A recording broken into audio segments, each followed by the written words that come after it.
श्री श्री भक्ति संदर्भ। इस प्रकार भागवत सद्गुणों में मूर्छित कषाय आदि महाभेदों का वर्णन किया गया है।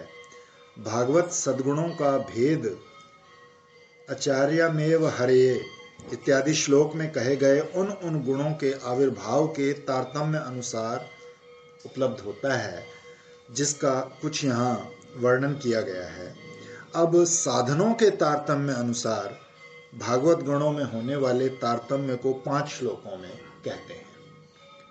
उनमें फिर 3 श्लोक सबसे कनिष्ठ मिश्रा भक्ति के जो साधक हैं उनके विषय में कहते हैं। जो कृपालु, सर्व प्राणियों के प्रति अकृत द्रोह, तितिक्षु, सत्यसार, अनवद्यात्मा, सम, सर्वोपकारक हैं और जो कामनाओं द्वारा अक्षुब्ध मति हैं, दांत, मृदु, शची, अकिंचन, अनिह, मितभुक, शांत, स्थिर, मेरे शरणागत एवं मुनि हैं, तथा जो अप्रमत्त, गंभीरात्मा, धृतमान, जित, षड्गुण हैं, अमानी, मानद, कल्य, मैत्रेय, कारुणिक तथा कवि हैं, वो साधु पुरुष। टीका में कहते हैं कि कृपालु अर्थात जो दूसरों के दुख को सहन न करने वाला हो, अकृत द्रोह जो किसी प्राणी के प्रति द्रोह न करता हो, तितिक्षु जो क्षमावान है, सत्यसार जिसने सत्य को ही जीवन का सार या बल स्थिर कर लिया है, अनवद्यात्मा अर्थात जो असूया आदि रहित है, सम जो दुख सुख में समान रहता है, सर्वोपकारक जो यथाशक्ति सबका उपकार करने वाला है, काम अहतधि अर्थात जिसका चित्त काम कामनाओं द्वारा क्षुब्ध नहीं होता, दांत अर्थात जो बहिरेंद्रियों को संयत रखता है, मृदु जो कोमल चित्त है, शुचि जो सदाचारी है, अकिंचन जो संग्रह नहीं करता, अनिह जो बुरे कामों से दूर रहता है, मितभुक जो कम आहार करता है, शांत अर्थात जिसने अंतःकरण को संयत कर लिया है, स्थिर जो अपने धर्म में स्थिर है, मच्छरण जो एकमात्र मेरे यानी भगवान के आश्रित रहता है, मुनि जो मननशील है तथा अप्रमत्त जो सावधान रहता है, गंभीर आत्मा जो निर्विकार रहता है, धृतमान जो विपदा में भी कातर नहीं होता, जित षड्गुण जिसने शोक, मोह, जरा, मृत्यु, भूख, प्यास इन 6 को जीत लिया है, अमानी जो मान प्रतिष्ठा की आकांक्षा रहित है, मानद जो दूसरों को सदा मान देने वाला है, कल्य जो दूसरों को प्रबोधन ज्ञान देने में चतुर है, मैत्र जो किसी की अवज्ञा नहीं करता, कारुणिक जो करुणावश कार्य में प्रवृत्त होता है, लोभ देखकर नहीं, कवि जो सम्यक प्रकार से ज्ञानी है, ऐसा पुरुष साधु है। इतने गुण जिसमें आ जाएंगे वो साधु है, तो फिर कोई साधु नहीं है यार, कोई साधु नजर नहीं आया। सारे गुण आपने नजर आए तो तुम्हारी जैसी दृष्टि वैसी सृष्टि, तेरे को नजर आते होंगे, किसी और को भी नजर आए कभी तो आते हैं, मेरे में तो है। यहाँ श्री भगवान की चरण शरणागति का लक्षण युक्त शब्द मच्छरण विशेष्य है और सब लक्षण विशेषण है। अर्थात भगवत ये है कि जो मत शरण है ना, कि जो मेरी शरण में है, उसमें अंशी के गुण जो हैं वो आंशिक रूप में अंशी में भी आ जाते हैं। तो इसलिए मुख्य बात यह है कि जो उसके चरणागत है उसमें ये गुण अपने आप भगवान डाल देंगे। ये आनंदमयी माँ के आश्रम के आगे एक श्लोक लिखा हुआ है, जाओ तो दीवार के दरवाजे पर, कि एक किसी ने पूछा कि यदि मैं सत्य, मैत्री, करुणा, ये वो जितने गुण आपने गिनाए हैं, अहंकार, निरंकारिता, निरीक्षा, ये मैं पालूं तो क्या भगवान मेरी तरफ देखेंगे? ये प्रश्न है। तो नीचे आनंदमयी माँ का सवाल जवाब लिखा हुआ है कि बात उल्टी है। अगर तुम भगवान के शरणागत हो जाओ और वो तुम्हें देख लें तो तुम्हारे में सब गुण आ जाएंगे, लेकिन ये गुण साधते साधते तुम्हें कितने जन्म लग जाए तो भी कोई निश्चय नहीं है कि भगवान इन गुणों के कारण तुम्हारे को देखेगा। क्यों? ये तो उसकी व्याख्या आ गई, उसने तो एक ही लाइन लिखी है कि बात उल्टी है, अगर भगवान तेरे को देख लें तो ये सदगुण अपने आप आ जाएंगे। और साधते साधते आगे व्याख्या ये है कि साधते साधते कोटि जन्म बीत जाएंगे एक एक गुण को साधते, और फिर उसका अहंकार आ जाएगा कि भाई मेरे में इतने गुण है। जिसको कभी भी एक याद बात रखना सूक्ष्म दृष्टि से, जिसको अपने में कोई विशेषता नजर आती है वो अभी साधु नहीं हुआ, उसमें उस विशेषता का अहंकार है, और अहंकार या सो मारेगा। किसी भी चीज का अहंकार हो, मैं एक सुनाया करती हूँ तेनों, प्राइड ऑफ ह्यूमिलिटी, बड़ा हम्बल है लेकिन he is proud of his humility. मैं पूनम को कहा करती हूँ, Poonam your father was not even aware that how good a man he is, and you are aware, you are good but you are aware of it, so तेरे को अपनी humility और प्रशंसा का प्राउड है। वो गोगी डोडी कहते हैं ना, इसको बड़ा शौक है, स्टेज पर जाएगी, हार पहनवाएगी, शॉल चढ़वाएगी, बोले ये इसलिए सब काम करती। अब मध्यम मिश्र साक्षात भक्ति साधक का एक श्लोक द्वारा परिचय देते हैं। श्रीमद् उत्तम भागवत भक्त के हुए ना, जो भगवान की शरण में है उनमें अपने आप आ जाएंगे। अभी मध्यम भक्त,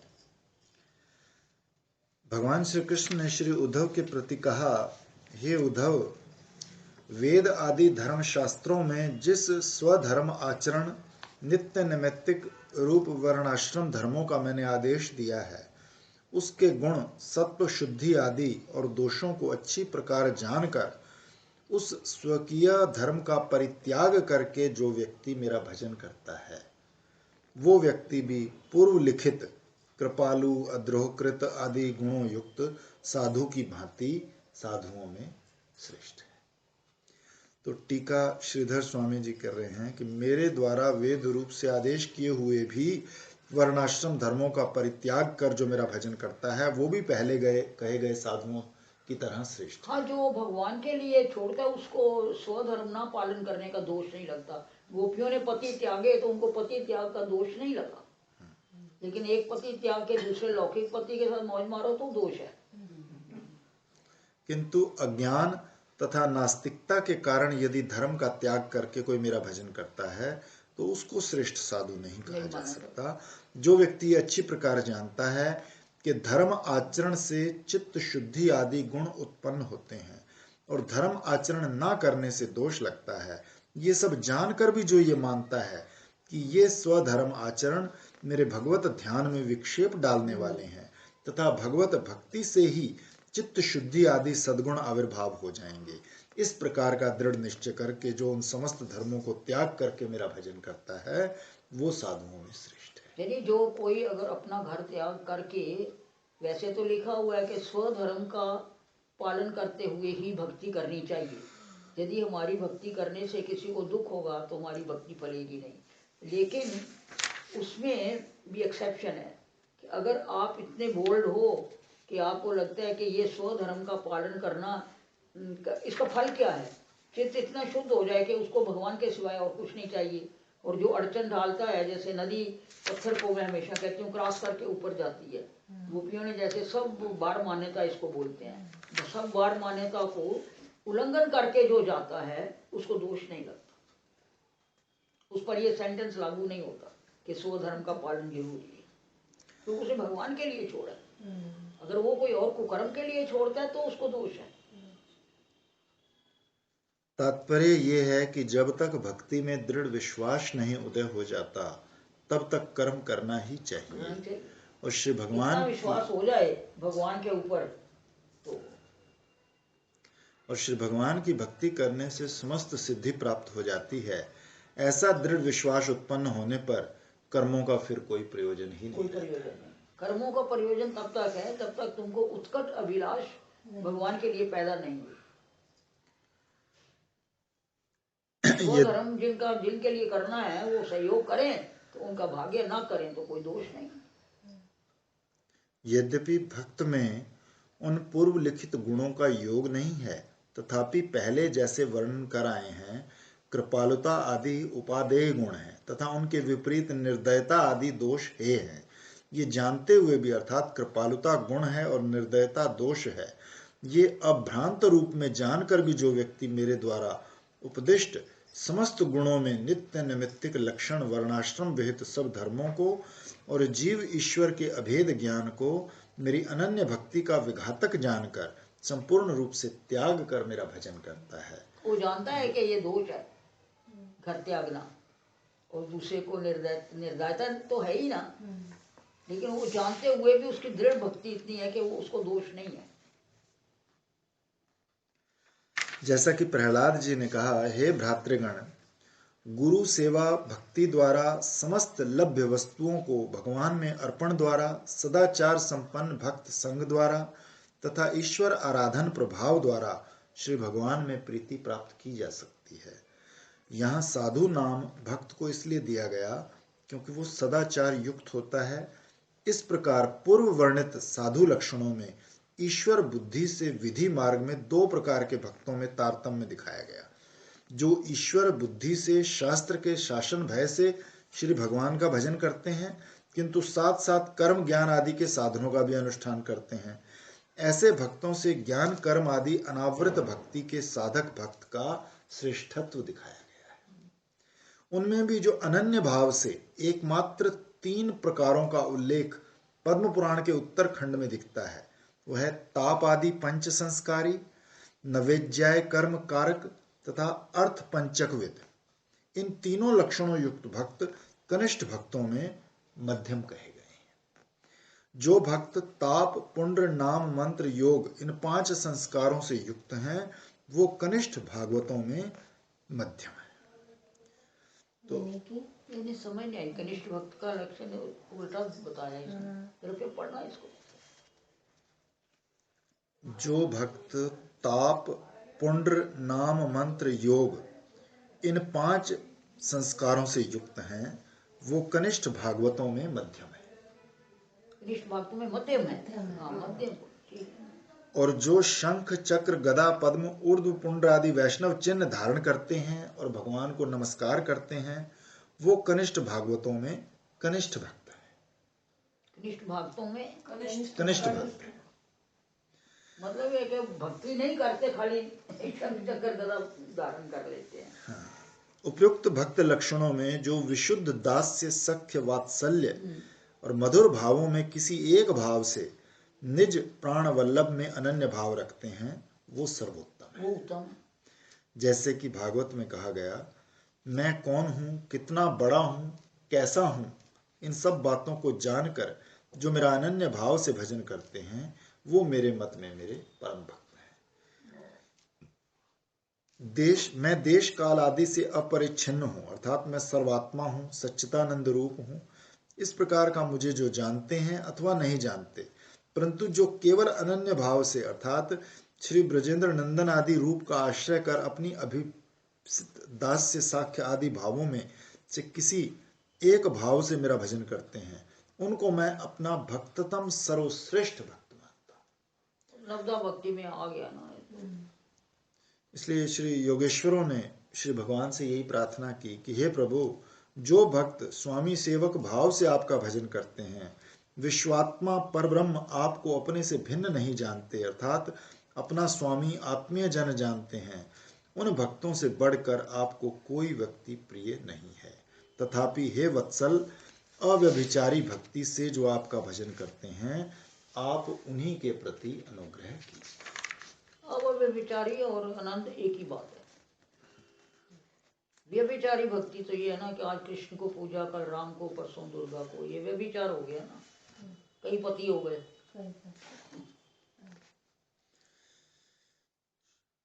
भगवत गीता में भगवान ने कहा, हे अर्जुन, आर्त, जिज्ञासु, अर्थार्थी तथा ज्ञानी, ये 4 प्रकार के मनुष्य मेरा भजन करते हैं।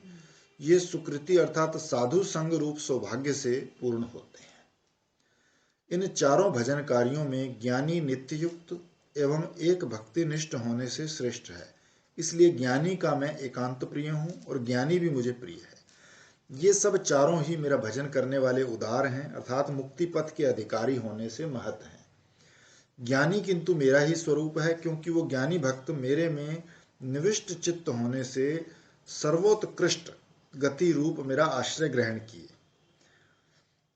अतः प्रयान न तेभ्यो, इसका अर्थ है कि हे प्रभु, जो व्यक्ति विश्वात्मा आप में निखिल जीवों को आपकी शक्ति होने के कारण अभिन्न रूप में दर्शन करता है, अर्थात जानता है कि शक्ति और शक्तिमान में कोई भेद नहीं है, जो जीव समूह की पृथक स्वतंत्र सत्ता नहीं जानता, ऐसे भक्त से अधिक यद्यपि और कोई आपको प्रिय नहीं है, तब भी हे वत्सल सेवक प्रिय, जो सेवक स्वामी भाव से आपका भजन करते हैं, उनकी आप में जो अनन्य वृत्ति अर्थात अव्यभिचारिणी असाधारणी भक्ति है, उसी भक्ति को हमें प्रदान कर अनुग्रहित सेव सेवक संबंध को उत्तम माना ना ज्ञान से भी।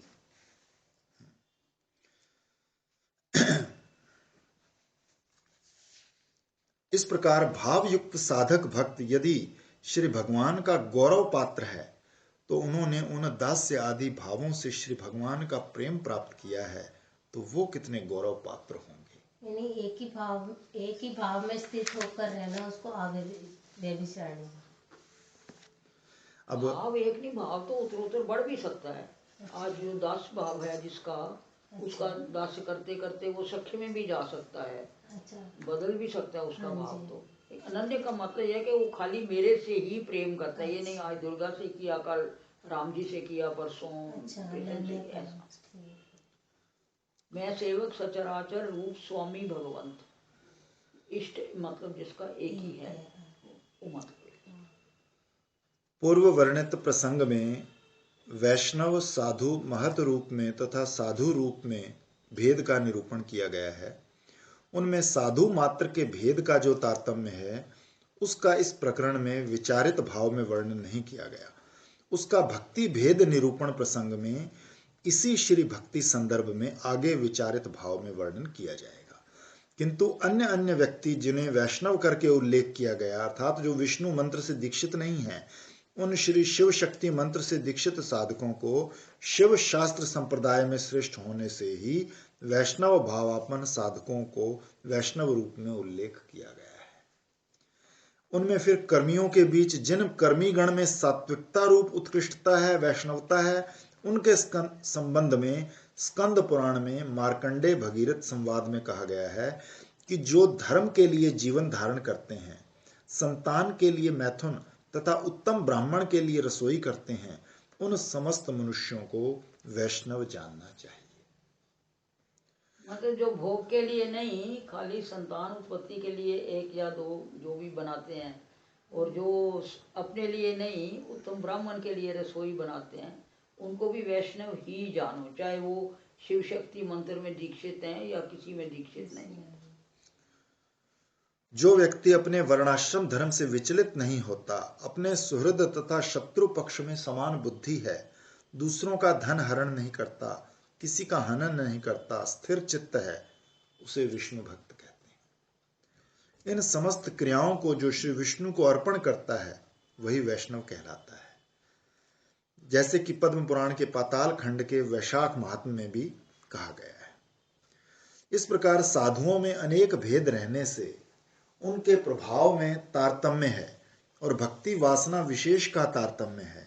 उस तारतम्य अनुसार उनके सत्संग से शीघ्र तथा विलंब से और स्वरूप की वैचित्री द्वारा भक्ति का उदय हुआ करता है।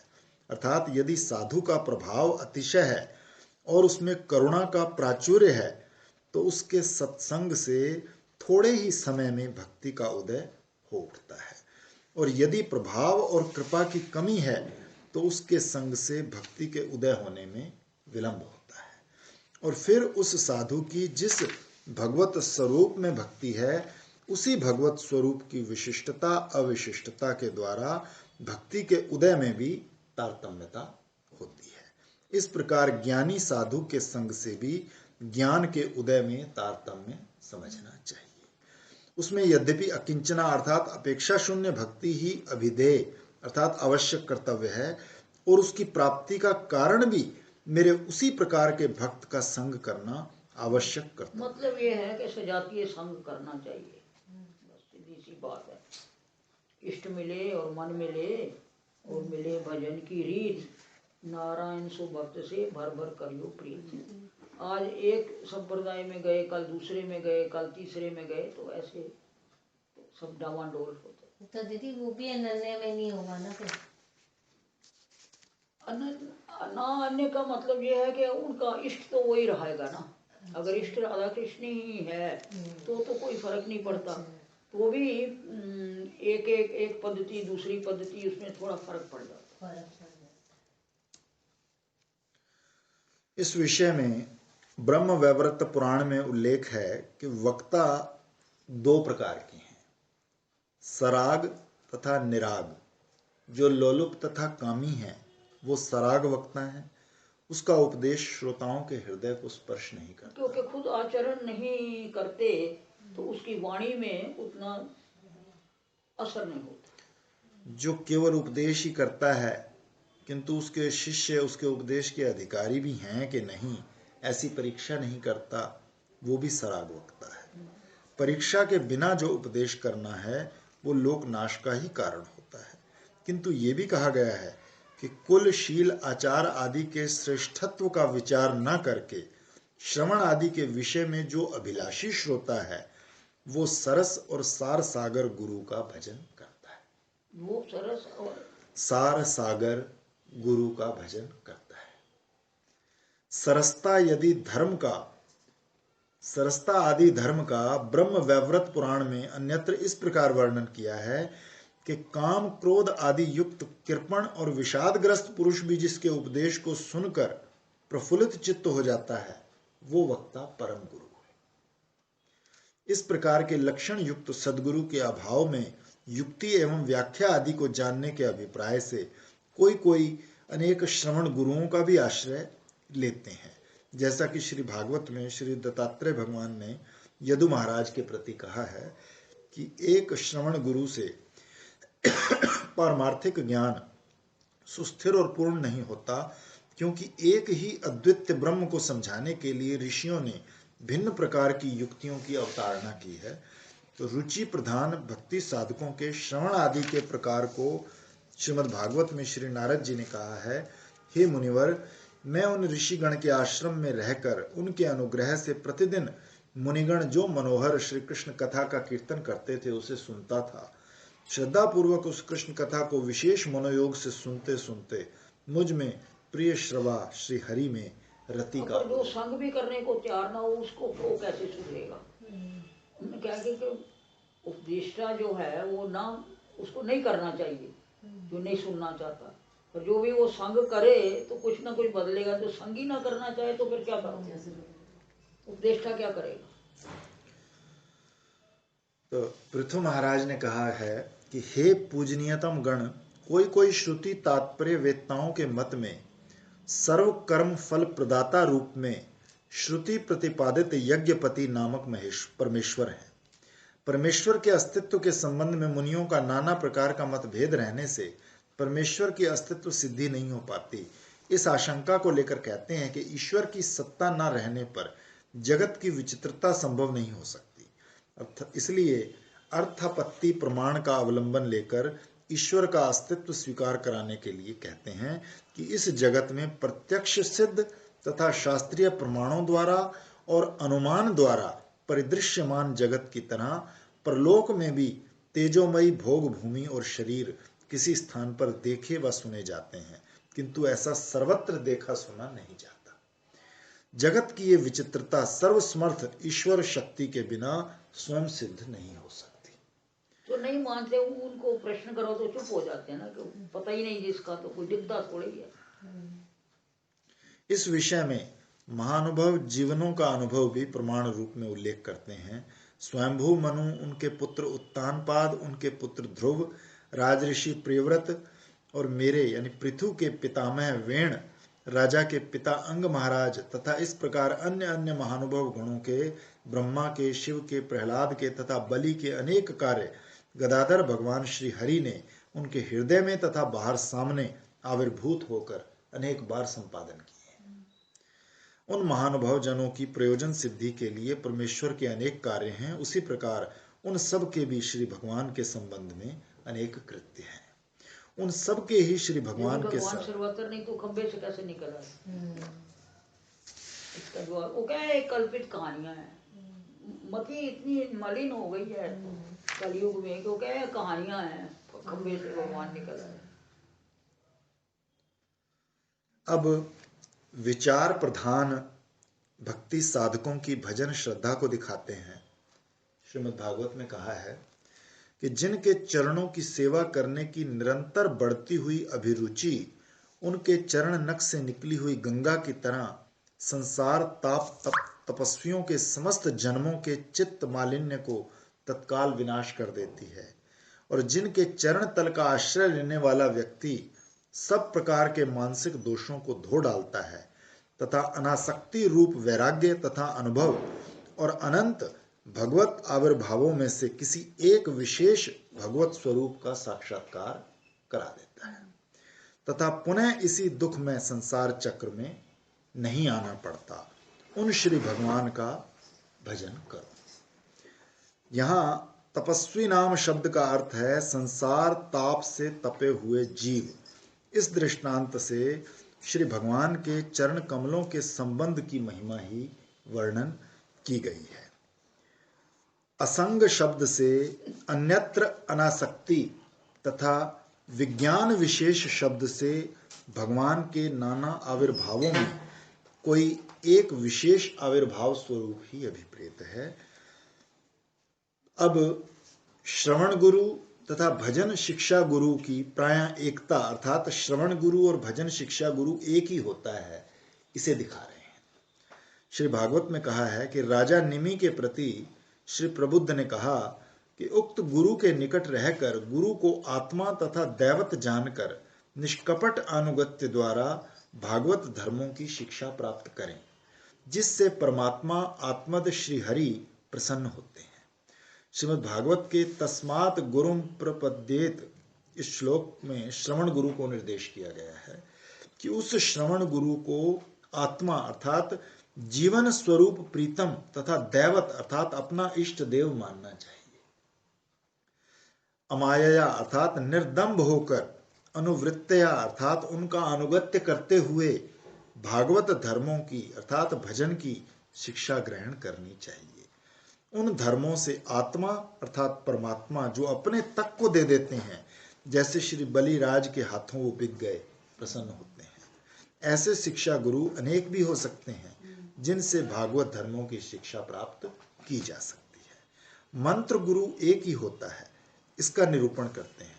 भागवत में कहा है, श्री आविर्होत्र ने निमि राजा के प्रति कहा, उस आचार्य से अनुग्रह प्राप्त कर और उसके द्वारा दिखाए गए आगम अनुसार अपनी अभीष्ट मूर्ति में श्री हरि की पूजा करनी चाहिए।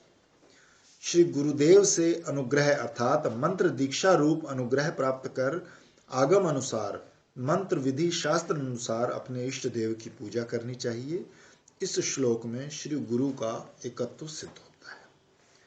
ब्रह्म वैवर्त में कहा गया है कि जिसका ज्ञान कलुषित है और जिसने दौरात्मकता प्रकाशित की है, तो गुरु त्याग से पहले ही उसने श्री हरि का ही त्याग किया है।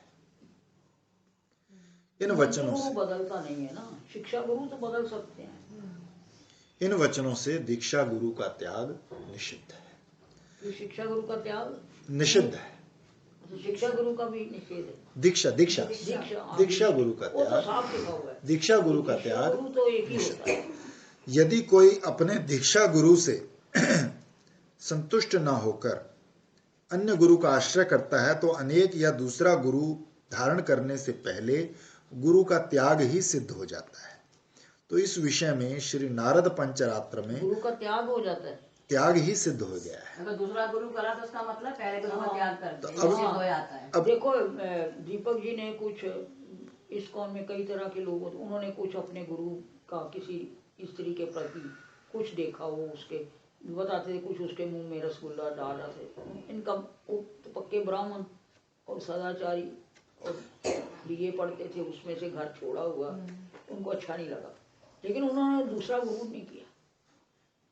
चुपचाप इस्कॉन छोड़ के यहाँ आके ये कुटिया जो है इधर वो लेके और भजन करने लग गए। दूसरा गुरु नहीं, उनके पास भी नहीं गए और दूसरा भी नहीं करा। उनके पास भी नहीं गए। हाँ। लिखा हुआ है, आगे शायद आएगा ही यहाँ कि आपको अगर पसंद नहीं या कोई दुराचार आपने देखा है तो आप डिस्टेंस रखो, जाओ आओ मत बेशक, लेकिन त्याग नहीं। त्याग दूसरा नहीं। क्योंकि जिस वक्त को गुरु मंत्र देता है वो भगवान की शक्ति से, उसी की प्रेरणा से देता है, इसलिए वो त्याग नहीं है। उसने संबंध तो जोड़ दिया तुम्हारा, अब वो जाने दुराचार करके वो गर्क हो रहा है कि वो क्या कर रहा है, तुम्हें क्या लेना देना उससे। इस विषय में श्री नारद पंचरात्र में अपवाद वचन द्वारा समझाया गया है कि जो व्यक्ति अवैष्णव से मंत्रोपदेश यदि ग्रहण करता है तो वो नरकगामी होता है, इसलिए पुनः विधान अनुसार उसे वैष्णव गुरु से मंत्र ग्रहण करना चाहिए। अगर कोई अवैष्णव हुए तो वो तो बात अलग हो गई।